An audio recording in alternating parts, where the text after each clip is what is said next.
სუსში დაწყებულ გამოძიებასთან დაკავშირებით გვაქვს კითხვები. წარმოდგენა არა მაქვს რა გამოძიება. ქართული ოცნების ხელისუფლებაში 12 წლიანი მუშაობა ინფრასტრუქტურის ყოფილი მინისტრისთვის შესაძლოა ციხის კართან დასრულდეს. შაბათის ეთერის მიერ მოპოვებული ინფორმაციით, ირაკლი ქარსელაძის მინისტრობის პერიოდს სახელმწიფო უსაფრთხოების სამსახურის ანტიკორუფციული დეპარტამენტი იკვლევს. სუსის შეფის მაგიდაზე დევს შიდა აუდიტის დასკვნა, რომელიც სავარაუდო კორუფციულ ნიშნებს შეიცავს, თუმცა ქარსელაძე გვარწმუნებს, რომ ის ჯერ დაკითხვაზე არ დაუბარებიათ. ანტიკორუფციულმა სამსახურმა დაიწყო გამოძიება, თქვენ საქმიანობას იკვლევენ, ბატონო ირაკლი, ამაზე მაქვს კითხვა. ჯერ დაკითხვაზე არ დაუბარები ხართ? არანაირი ინფორმაცია არა მაქვს, არ დაბარებული ვარ, არც არაფერი არ თქვი. შაბათის ეთერის ინფორმაციით, ინფრასტრუქტურის სამინისტროდან სუსში მასალები ქარსელაძის გადაყენებიდან მალევე გადაიგზავნა. სწავლობენ ტენდერებს და საქმე დიდ ფულს ეხება. კობახიძის კაბინეტის მოქმედი მინისტრი შიდა აუდიტის მასალების საგამოძიებო უწყებაში გადაგზავნას გვიდასტურებს. რატომ გადააგზავნეთ ქარსელაძის საქმე ანტიკორუფციულ დეპარტამენტში? რა მოიკვია შიდა აუდიტის სამსახურმა თქვენს წინამორბედს? კონკრეტულ გვარებზე ვერაფერს ვერ გეტყვით, მაგრამ ნებისმიერ დარღვევაზე ჩვეულებრივად სამსახურეობრივი პროცესი არის, როდესაც შესაბამის დარღვევაზე თუ ესეთი არსებობს, ან დამატებითი მოკვლევის მიზნით იგზავნება შესაბამის სტრუქტურებში შესაბამისი მონაცემები. შაბათის ეთერის ინფორმაციით, წლების განმავლობაში ინფრასტრუქტურული პროექტებისთვის ბიუჯეტიდან მილიონებია გადარიცხული, თუმცა ობიექტების ნაწილი ან დაუსრულებელია, ან უხარისხოდ არის შესრულებული. ქარსელაძე, რომლის დროსაც ეს ყველაფერი ხდებოდა, გვიმტკიცებს, რომ არ გაუგია თუ მისი მინისტრობის დროინდელ საქმიანობას იძიებენ. ამ გამოძიებას და კორუფციულ ამბავს და თქვენ თანამდებობა ბატონო ირაკლი, რა შვებით, არ მწვენიათ? ბატონო ირაკლი. ირაკლი ქარსელაძე ირაკლი ღარიბაშვილის ახლო გარემოცვის წევრი და მეგობარია. ის ინფრასტრუქტურის მინისტრის თანამდებობაზე ღარიბაშვილმა მეორედ გაპრემიერების დღესვე დანიშნა. თანამდებობა კი დატოვა მას შემდეგ, რაც ღარიბაშვილი ივანიშვილმა სახლში კიდევ ერთხელ გაუშვა. რა დარღვევები უპოვეს ქარსელაძეს, ახლა საიდუმლოა, თუმცა უწყების მოქმედი ხელმძღვანელი ბერ უარყოფს, რომ შემოწმებამ საეჭვო გარემოებები გამოავლინა და თან ისეთი, რომ საჭიროდ ჩათვალეს საგამოძიებო უწყებებში გადაიგზავნათ. სამსახურეობრივი პროცესი, შიდა აუდიტი, რა დოკუმენტაციასაც აგზავნის მისი შეხედულების ამბობს შესაბამის სტრუქტურებში, ეს არის ჩვეულებრივი პროცესი, სამსახურეობრივი პროცესი და ამაში განსაკუთრებით. რამდენად დიდია დარღვევების რაოდენობა ბატონო რეზი, იმიტომ რომ ასე შემთხვევაში რაიმე დარღვევები. თქვენ თქვით, რომ კონკრეტულ სახელებს დაგვარებდა შესასწავლად გადააგზავნა, რაც ნიშნავს იმას, რომ დარღვევა არის თუ არ არის, ეს უნდა შესაბამისმა სტრუქტურებმა შეაფასონ. მე ხო არა მაქვს ამის მე ხო არა მაქვს ამის კომპეტენცია, რაიმე შეფასება გავაკეთო. თუმცა თუ კი არ არსებობს ეჭვი, ეს ანტიკორუფციულ სამსახურში ვერ გაიგზავნება ხოლმე თან ხვდებით. ნახეთ, სამსახურეობრივი პროცესია, როდესაც ხდება რაიმეს შესწავლა, შესაბამისად თუ აუდიტი ჩათვლის, რომ დამატებით შესწავლა საჭიროებს, ის იგზავნება შესაბამის სამსახურში. ფული გადარიცხულია, სამუშაოები შესრულებული არ არის. ფული დახარჯეს, მაგრამ რაც ააშენეს არ ვარგა. ფული გადახდილია, მაგრამ საეჭვო ბევრია. შაბათის ეთერის ინფორმაციით, ასეთი საქმეებია ის, რაც სუსში გადააგზავნეს. რეზი სოხაძე, რომელიც ერთ-ერთ ყველაზე დიდ ბიუჯეტიან სამინისტროს მართავს, ამბობს, რომ გამოსაძიებლად ფაქტებია გაგზავნილი კონკრეტული პასუხისმგებელი გვარების გარეშე. გვარების დასახელებისგან აქ არ არის საუბარი. კონკრეტულ გვარებზე არის ალბათ საუბარი კონკრეტულ ფაქტებზე, რაც შეიძლება იყოს აუდიტმა მიიჩნია, რომ შეიძლება საჭიროებდეს დამატებით შესწავლას და მხოლოდ კონკრეტულ ფაქტებზე იქნება საუბარი. რა თქმა უნდა, აქ გვარებზე საუბარი არ არის. ეს არ არის არც შიდა აუდიტის. ეს არ არის არც შიდა აუდიტის და არც ჩემი საქმე კონკრეტული გვარების. კი ბატონო, კონკრეტული გვარების გარეშე გითხარით, რა დარღვევებაზე არის საუბარი? არის? რა გამოიკვეთა კორუფციულ ნაწილთან დაკავშირებით? აბა ანტიკორუფციული რა სწავლობს? უფლება მოგვეცით, რომ შიდა სამსახურეობრივი მიმოწერა დარჩეს, ხო? თუ შესაბამისი სტრუქტურა ჩათვლის საჭიროთ, რომ რაიმე ინფორმაცია უნდა გაასაჭაროს, ისინი დარღვევები არსებობდა? ამას ამბობთ, რა მიმართულებით არსებობდა? შიდა აუდიტი დასკვნას საგამოძიებო უწყებებში მხოლოდ მაშინ აგზავნის, თუ მოკვლევისას დარღვევები დადგინდა. როგორც ჩანს, ქარსელაძის საქმეებიდან ბევრი რამ საეჭვოდ მიიჩნიეს. ამიტომ ახალ მინისტრს ვკითხეთ, ეხება თუ არა საქმე დიდ კორუფციულ გარიგებებს და გახდება თუ არა სამინისტროდან სუსში გაგზავნილი დასკვნა ქარსელაძისთვის ციხის ბილეთი.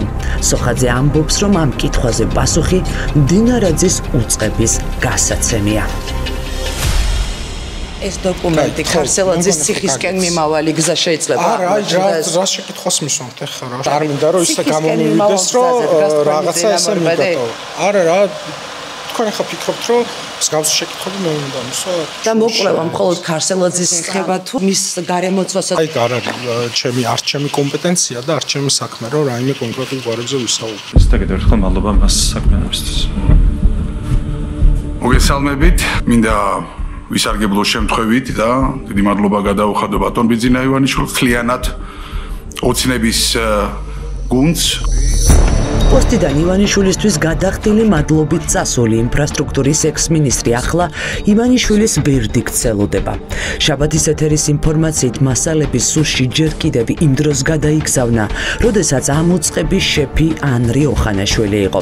გამოძიება დაიწყეს თუ დააპაუზეს.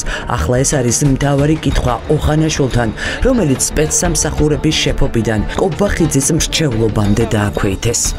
ველოდები ბატონ ანრის. აქედან არ გადაიღოთ. ამას თქვენ ვერ გადამეწყათ ბატონო. თქვენი უსაფრთხოებიდან გამომდინარე, თხოვთ უსაფრთხოებიდან რატო რამე საფრთხეს მემუქრება თქვენგან? საფრთხე გემუქრება, იმიტომ რომ დაცული ტერიტორია. მიუხედავად იმისა, რომ ანრი ოხანაშვილი სახელმწიფო უსაფრთხოების სამსახურის ხელმძღვანელის თანამდებობას აღარ იკავებს, ის კვლავ გაძლიერებული დაცვის ქვეშაა. სახლის შესასვლელთან დაცვის ჯიხური დგას. პერიმეტრს კი სახელმწიფო დაცვის სპეციალური სამსახურის თანამშრომლები აკონტროლებენ. ერთი ნაწილი სახლამდე მისასვლელ ჩიხს, მეორე ნაწილი კი სუსის ყოფილი შეფის ეზოს დარაჯობს. უსაფრთხოებას დამატებით უზრუნველყოფს მიმდებარე პერიმეტრზე დამონტაჟებული 7 სათვალთვალო კამერა.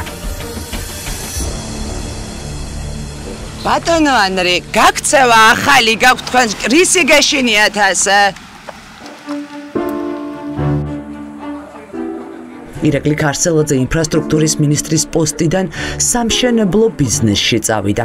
გადადგომიდან ერთ თვეში 2025 წლის 30 მაისს სამშენებლო კომპანია კავკასოს პრაიმ ბილდერსი დააფუძნა და 50%-იანი წილიც მიიღო. მისი პარტნიორი ახალ ბიზნესში დევიდ უმბაძეა, არაერთი სამშენებლო კომპანიის მფლობელი. ბატონო ირაკლი, კომპანიასთან დაკავშირებით მაინც გვიპასუხათ ერთი წუთი. საჯარო მოხელეობიდან სამშენებლო ინდუსტრიამდე. რა ფული ჩადო ახალ ბიზნესში საჯარო მოხელემ, რომლის შემოსავალიც მისივე დეკლარაციით მხოლოდ ხელფასი იყო. ირაკლი ქარსელაძე დეკლარაციაში წერს, რომ 4 შვილს უმუშევარ ცოლს მინისტრობის დროს 6683 ლარიანი ხელფასით არჩენდა და თან ფარავდა სესხს, რომელიც ბანკში 2032 წლამდე უნდა იხადოს.